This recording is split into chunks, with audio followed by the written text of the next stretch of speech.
And we are back, and we are so happy to have a special guest in our studio today. He's been a client, and now he's an employee of a great organization that's been working with those with disabilities for many, many years. Now, I'm not sure if he remembers this or not. I have known him since he was 3. Yeah, my hair had its own zip code right there. But these are photos of me and my friend Brian Fontanarosa from way back in the day when he was the ambassador for Easter Seals Central and Southeast Ohio. And he's here today, and he has brought his CEO with him. You better be on your best behavior. I will. Does that seem like it? Well, it was forever ago. It was a very long time ago. How old are you now, Brian? 28. 28. That's incredible. Now, I want to also introduce to you, her name is Pandora SHAW-DUPRAS, and she is the CEO of Easter Seals. A lot of people, I found this very interesting yesterday. I think there's our group, our generation, and maybe, you know, the 15 years behind us that we are so about Easter Seals. We remember it oh so well. And then there's this new generation, and this is kind of a good thing almost, that they're not quite as aware of what Easter Seals does, because maybe Easter Seals has done such a remarkable job all this time in rehabilitating and teaching, and it's not like such a, oh my goodness, surprise when you're getting the message of Easter Seals out. Well, I think we have a lot of people under 30 who have been mainstreamed into our public school systems, and children, what we considered disabilities a while ago are It's incredible. just typical. They've become part of our communities. So, Brian, let's talk about what your disability is, and more so what it was at that time, because you have overcome such incredible odds.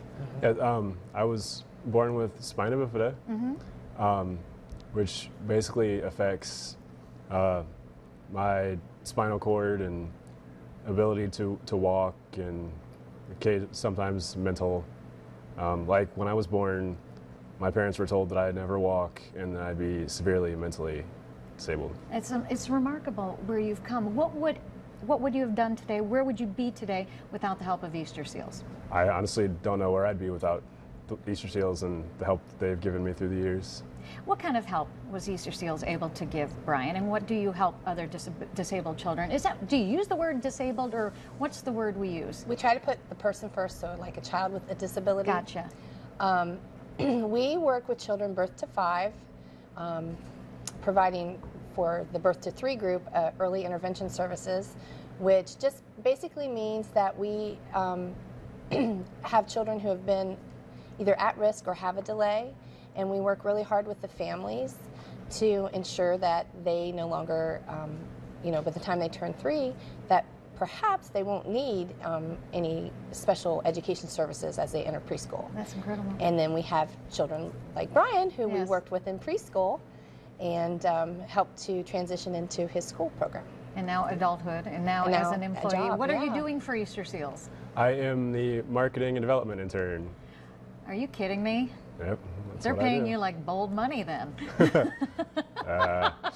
He's an intern. I'm an I'm never intern, giving you yeah. anything free again, just so you know. Okay.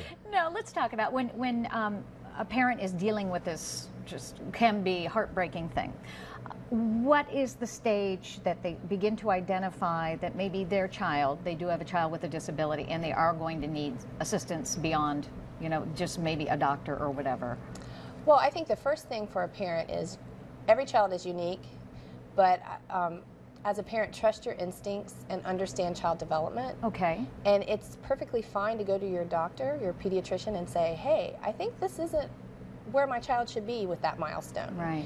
And ask for help. There are many ways for your physician to refer you out to groups like ourselves, like Easter Seals, so that we can intervene earlier, because we know that the earlier we intervene, the more likely the child is going to have success and not need assistance later on in life. Very good. Can you explain how someone can get help? You think of the overwhelming costs that this could possibly entail. So how does Easter Seals help in that regard? In the Franklin County area, we have one of the early intervention sites for the Franklin County Board of Developmental Disabilities. And so we have children who are referred to us from the Help Me Grow program. Okay. And that's probably the first step for a family, is to contact their pediatrician, find out how they become part of that to become assessed, and go from there. It's a great organization. And you're located, tell everybody you are. We are located in Hilliard. Oh, okay. Off of Fishinger Road. Why did I think you were also at Children's Hospital at one point? Well, we used to be at Children's Okay, Hospital. there we are. And now we're in Hilliard. We Very have an good. early childhood center there. That's terrific. And Brian, I'm so proud of you. Thanks, John. I just wish you'd get rid of those photos of me. Sorry, that's hard to do with mom that likes to keep that kind of thing. Yeah, I know. You got a mean streak, too. So thank you all so much for being here today. Thank you so much. And certainly you can find out more about Easter seals by connecting to our website, and we will have a link there.